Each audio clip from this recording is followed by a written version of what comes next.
Et on peut dire que maintenant le festival est terminé.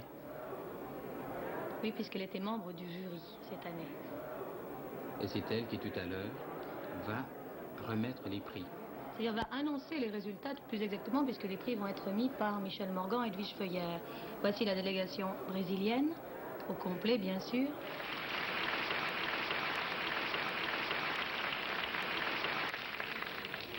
La Palme d'Or du Festival international du film 1962, décerné au meilleur film de long métrage, a été attribuée au Pagador de Promessa, La Parole donnée, réalisé par Anselmo Duarte, Brésil.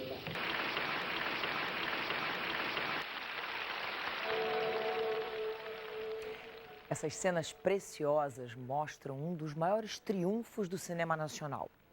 O Pagador de Promessas, de Anselmo Duarte, ganhou há exatos 50 anos a Palma de Ouro, em Cannes. Até hoje, o único filme brasileiro a ter recebido o prêmio máximo do mais importante festival de cinema do mundo. Ele concorreu com obras como O Anjo Exterminador, de Buñuel, e Eclipse, de Antonioni. Baseado numa peça de Dias Gomes, O Pagador de Promessas conta uma história bem brasileira. Zé, um homem do sertão, faz uma promessa.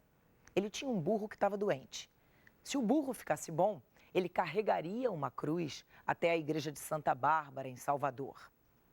Cenas fortes e simbólicas que são um retrato da nossa riqueza cultural. E foi exatamente essa riqueza cultural que surpreendeu e encantou o mundo em 1962. Além da Palma de Ouro, O Pagador de Promessas foi indicado ao Oscar de melhor filme estrangeiro no ano seguinte, em 63. Até hoje, O Pagador de Promessas tem lugar entre os clássicos de todos os tempos.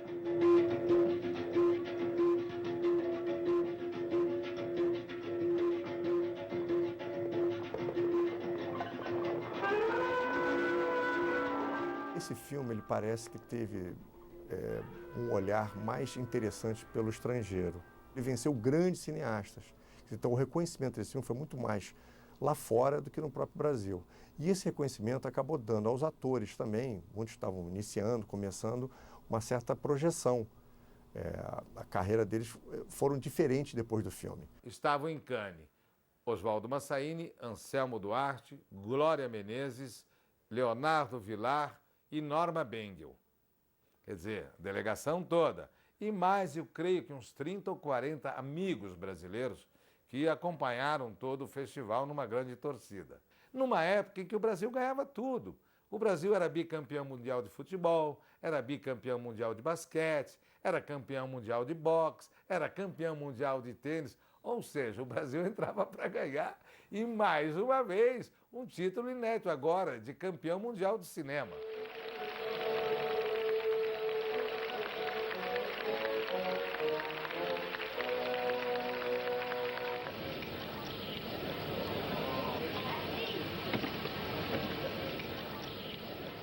A chegada no Rio de Janeiro foi apoteótica, não é? Quer dizer, o Cais do Porto tomado por aquela gente, banda de música, uma festividade, recebidos pelo governador Carlos Lacerda. Um popular fez uma cruz igual a do filme e andou com eles e entrou no palácio com a cruz. Parece que o Lacerda pediu a algum de seus assessores que retirasse a cruz, não é? Porque alguma coisa não batia lá com o entendimento dele. No dia seguinte, chegam pela manhã em Santos, de novo uma grande festividade, não é? Banda de música, carro de bombeiro, essa coisa toda, desfile pela cidade. Foram homenageados nas escadarias da Câmara Municipal de Santos, então uma multidão, aquelas faixas, Brasil campeão mundial de cinema, quer dizer, uma grande comemoração.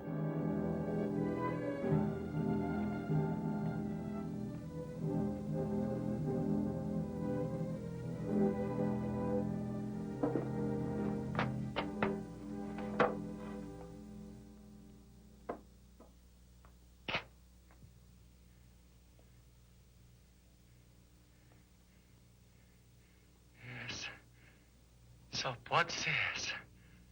E agora? É cedo ainda. Vamos esperar que abra. O Pagador, na dramaturgia brasileira, significou muito porque na época a gente estava com uma carência muito grande de texto. E foi a época em que começaram a surgir os novos textos. Quer dizer, o Dias já escrevia anteriormente, mas não eram tão conhecidas. O Pagador é que deu um grande impulso, digamos assim, abriu também um novo horizonte para ele, como abriu para mim também. E na época surgiram vários autores, como seja o Guarnieri, como seja o Vianinha, e justamente na época do Pagador. Então eu acho que foi muito importante, porque foi uma época que houve uma abertura muito grande no teatro. O que é que você quer? Eu andei 7 léguas. Para falar comigo? Não, para trazer esta cruz. E como a trouxe? Num caminhão? Não, padre, nas costas. Deixe ver seu ombro. Puxa, Promessa? para Santa Barba. Tava esperando abrir a igreja. Deve ter recebido dela uma graça muito grande. Essa Santa Barba morta não levou meu melhor amigo. Mesmo assim, não lhe parece um tanto exagerada e pretensiosa a sua promessa?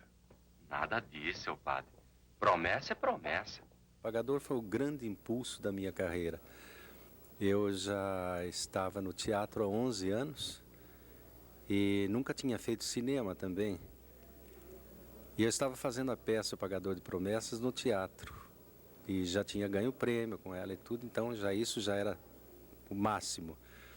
E fui escolhido para fazer o filme. E o filme ganhou a Palma de Ouro, e aí você já pode avaliar o que foi. Foi realmente um negócio espetacular.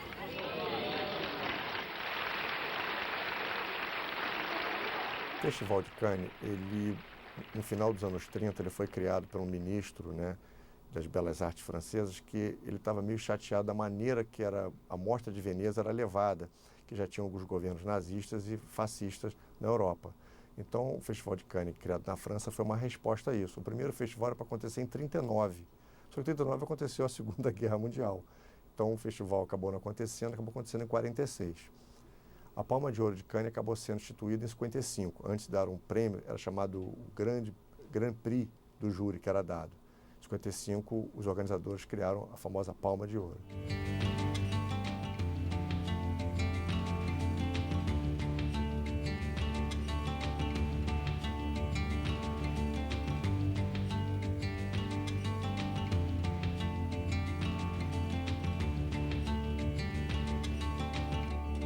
Não é só a paisagem do Mediterrâneo. O brilho das superestrelas que desfilam pelos tapetes vermelhos, pelo lendário Boulevard de la Croisette. Em Cannes, diferente do Oscar que dura só uma noite, tudo se estende por 11 dias. Atores, diretores, não vêm só para receber prêmio. Vêm promover, vender, divulgar, trocar ideias, provocar debate. Em Cannes, todos são estrelas.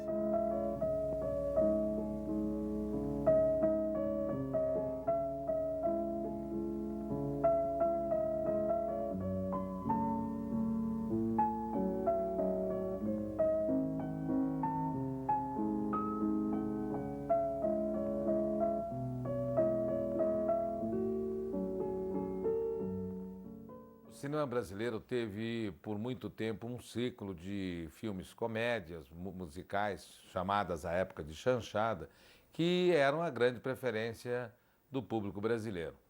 Porém, esse gênero passou para a televisão. Então, os programas humorísticos da televisão tomaram esse público do filme brasileiro. O cinema brasileiro buscava saída, buscava caminhos. E, nessa época, o Anselmo voltava de uma viagem, ficou alguns anos na Europa, e um propósito de fazer um filme sério, um filme que tivesse uma perspectiva de mercado internacional. E essa também era a proposta de meu pai, e eles queriam então fazer um filme com essas características. Curiosamente, a primeira opção não foi O Pagador de Promessas, né? Foi A Madonna de Cedro, de Antônio Calado. Mas o Calado não poderia, naquele momento, ceder os direitos de adaptação cinematográfica, porque já havia feito essa sessão para o Carlos Hugo Christensen. Então, buscando uma nova ideia, uma nova proposta, alguém chega e diz o seguinte: estreou na semana passada uma peça fantástica, O Pagador de Promessa, de Dias Gomes. Então, ambos foram assistir à peça e saíram encantados. É esse o nosso projeto, é esse o filme que nós queremos fazer. A compra dos direitos não foi fácil. Ocorre que o Dias já tinha um compromisso. Dias Gomes tinha prometido que o diretor da adaptação cinematográfica seria o Flávio Rangel, que havia dirigido a peça. O Dias também tinha uma certa resistência porque o Dias era um homem de esquerda também, né? E achava que o Anselmo não era a pessoa adequada para dirigir o filme, porque ele era um galã do cinema nacional e tal, e achava que ele talvez não fosse a pessoa certa. Mas o Anselmo convenceu ele, não sei de que maneira, mas convenceu, acabou convencendo ele, e foi feito. Com relação ao texto, propriamente dito, não há uma grande diferença entre o espetáculo teatral e o filme. Mesmo porque fui eu que fiz a adaptação, os diálogos, a cenarização, então o filme é muito preso à peça. Anselmo leu e releu a peça. Fez algumas modificações. Para o elenco, Anselmo pensava em Odete Lara, que tinha brilhado em Absolutamente Certo. Quando a atriz recusou, Anselmo disse que ela ia perder a Palma de Ouro. E o Anselmo então me convidou para fazer O Pagador, mas eu não ia fazer a Rosa do Zé do Burro. A Rosa, ela era Maria Helena Dias. Eu fui para fazer a prostituta, que depois a Norma Bengel fez. Eu estava toda loira, estava olhando as prostitutas lá de Salvador, e a Maria Helena teve uma pneumonia dupla e não podia filmar durante um mês. E o Anselmo não podia esperar. Então, arrumaram meu cabelo, pintaram meu cabelo, e eu passei para a Rosa, assim, da noite para o dia. Você sabe o que ele fazia comigo? Ele não queria meu cabelo arrumado. Então, eu lavava a cabeça, se o cabelo estava meio arrumado, ele fazia assim, ó. Passava a mão na terra e passava a mão no meu cabelo. Para o cabelo ficar de uma tabaroa. Escuta, Zé, já que a igreja está fechada, a gente podia procurar um lugar para dormir. Já pensou que beleza agora uma cama? E a cruz? Deixava a cruz aí, amanhã de manhã. Roubar. Já pensou? Ia ter que fazer outra vida de novo com ela nas costas, da roça até aqui. Ah, você já pagou a promessa. Já trouxe a cruz. Tá aí a igreja de Santa Bárbara. Pronto, agora vamos embora. Leonardo Vilar não era o Zé do Burro dos sonhos do diretor. Tinha um outro ator, Miguel Torres, que ele gostava muito e que era o preferido dele. Leonardo estava forte nessa época, gordo. Ele explicou para o Leonardo que o personagem era magro, era um homem sofrido, caçava fome, um camponês sofrido, né? E pediu para o Leonardo emagrecer muito, né? Um mês depois eu estava com 12 quilos menos, o Anselmo me deu o papel. Acho que os meus ombros estão em carne viva. Bem feito. Você não quis botar as almofadinhas como eu disse? Não era direito. Quando fiz a promessa, não falei almofadinha. Então, podia ter botado. A Santa não ia dizer nada. Não, esse negócio de milagre é preciso ser honesto. Se a gente embrulha o santo, perde o crédito. A outra vez o santo olha, consulta lá seus assentamentos e diz: ah, você é aquele que já me passou a perna? Pois vá fazer promessa pro diabo que eu carregue, sou caloteiro de uma figa. Muitos atores aproveitaram para a Bahia, por exemplo, Pitanga. Foi o primeiro filme do Pitanga, do Antônio Pitanga. Ele era baiano, estava lá, estava no ambiente dele, foi muito bem aproveitado. Como é? O padre não vai deixar meu homem entrar? Esse padre é assim mesmo. Ainda outro dia ele me proibiu de eu vender os meus livros lá na porta da igreja. Por quê? Eu vou te contar. Vamos tomar um. Vamos, duas, hein? O Otton Bastos, também baiano, foi aproveitado também. Se não me engano, foi um dos primeiros filmes dele. O que foi? Quer reportagem de sensação. E me manda atrás de um doido que diz que é Jesus Cristo. O Geraldo Del Rey, baiano, foi aproveitado de lá também. Fazia um galã, tal, era um proxeneta, né? Fazia um proxeneta e tal.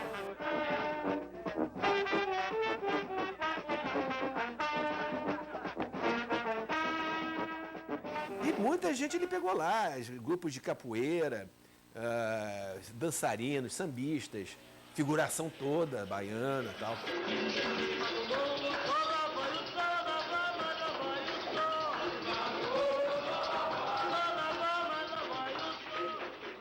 E para fotografar tudo isso, só podia ser o mestre Chick Fall. Era um inglês e tal, já vinha uma carreira bem sucedida na Inglaterra, tinha feito filmes com Hitchcock. E era uma sumidade, assim, né? Tem movimentos de câmeras inusitados, assim, que eles construíram traquitando umas máquinas para fazer a câmera rodar a 360 graus, assim. Inclusive, essa cena no filme foi muito aplaudida, que a cruz vem, passa por cima da câmera, assim, e a câmera vira, faz 360 graus, assim. Foi uma cena difícil, porque as câmeras na época, as câmeras MIT 85, eram pesadíssimas, né? Câmeras enormes, assim. Fizeram uma traquitana com tubos de aço e tal, para fazer esse movimento 360 graus.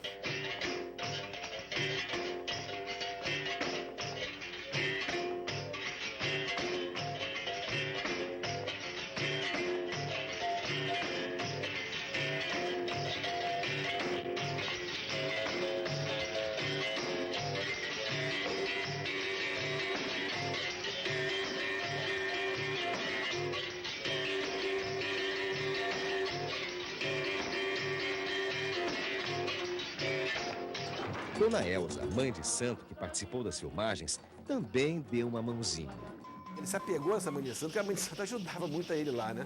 Um dia ele precisava de chuva, e não chovia, ele foi pedir ajuda lá à mãe de santo. Ela, a mãe de santo, bateu os atabaques lá todos, não sei o quê. Ele, por incrível que pareça, ele falou, olha que choveu o dia inteiro.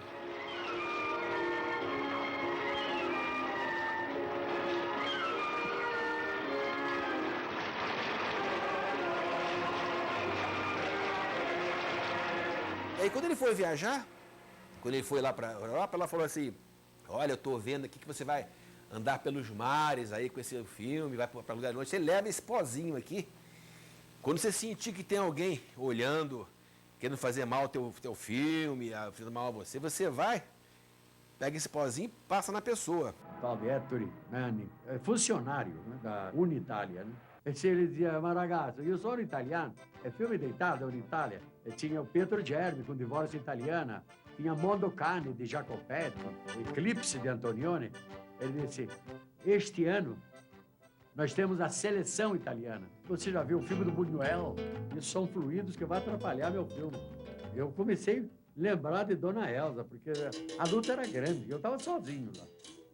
Ele virou as costas, eu já mandei um pozinho nele. E ele levou aquele susto, levou aquele pozinho no pescoço, na nuca, e virou para trás e disse, ma che passa? Ma che passa? Che questo? Che questo? E eu digo, Saravá, parema lemianzan. Vai com Deus. Os filmes, normalmente, eles são apresentados no Festival de Cannes em duas exibições, uma diurna e uma noturna. A exibição diurna de O Pagador de Promessas, a sala estava quase lotada.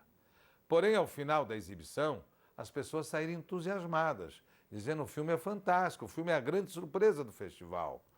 Já na sessão da noite, a sala superlotada, e durante a exibição do filme, ele foi aplaudido várias vezes. E no final do filme, houve uma ovação, por mais de 10 minutos. E enquanto os atores, produtores e diretores se retiravam para o hotel, que estava ali cerca de 200 metros, o público foi seguindo e gritando, Célia Grand Prix, Célia Grand Prix. Ou seja, o filme passa a ser o grande favorito dessa competição.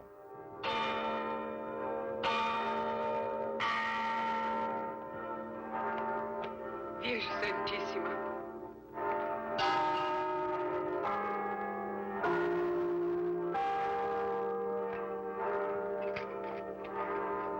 Escute, o que é aquilo lá?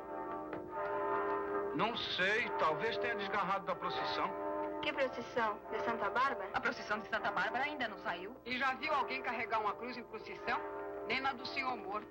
Virgem Maria.